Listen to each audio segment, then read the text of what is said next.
ఆటోలో ప్రయాణిస్తున్న ప్యాసింజర్లను టార్గెట్గా మొబైల్ ఫోన్ దొంగతనాలు పాల్పడుతున్న 6గురిని మియాపూర్ పోలీసులు అరెస్ట్ చేశారు. వీరి దగ్గర నుంచి 20 మొబైల్స్, ఒక ఆటో, యాక్టివా 2 వీలర్తో పాటు 2,50,000 నగదు స్వాధీనం చేసుకున్నారు. 2011 నుంచి దొంగతనాలు పాల్పడుతున్నట్లు ఏసీపీ శ్రీనివాస్ కుమార్ తెలిపారు. నగరంలో ఆటోలో తిరుగుతూ ప్యాసింజర్ నెక్కించుకుని మొబైల్ మరియు డబ్బులు దొంగతనం చేసి ప్యాసింజర్ కిందకు నెట్టేసి వెళ్లిపోవడం వీరి స్టైల్. ఇప్పటివరకు 720 ఫోన్ దొంగతనాలు చేసినట్లు పోలీసులు ముందు ఒప్పుకున్నారు. ఇందులో A1 మహమ్మద్ అజీజ్ 28 కేసులు, A2 మీర్జా ఫకీర్పై 13 కేసులు, A3 సాజిద్పై 14 కేసులు, A4 మహమ్మద్ అమీర్పై 2, సైడ్ ఉమర్పై 1 కేసు ఉన్నట్లు, వీరిపై నగరంలో చాలా పోలీస్ స్టేషన్లో అనేక కేసులున్నట్లు గుర్తించారు.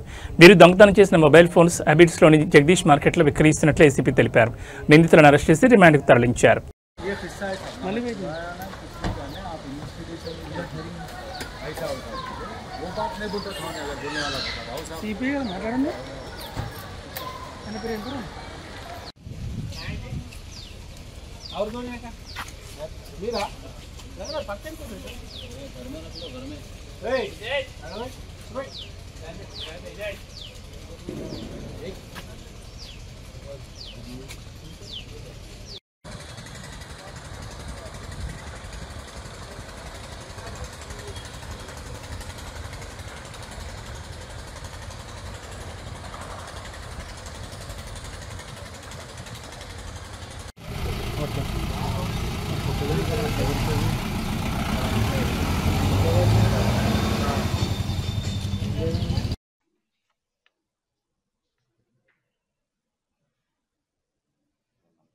फोन लेते हुए उससे वापस फोन साइलेंट बैठ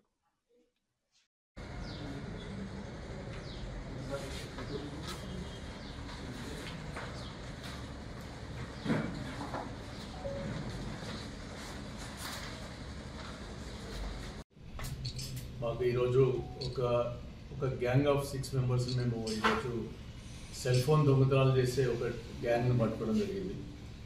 వీళ్ళ మోడస్ ఆపరేట్ ఏమంటే ఒక 4 మెంబర్స్ ఉన్నారు. ఎవరైతే ఉన్నారో A1 to A4 Mohammed Ajaz, Farooq Baig, Sajid, అలాగే అమీర్ అని చెప్పేసి వీళ్ళు 4 ఓల్డ్ సిటీలో ఉండేవాళ్ళు. వీళ్ళు ఏం చేస్తారంటే ఒక ఆటో వీళ్ళకి ఎవరైతే ఉన్నారో హిజాజ్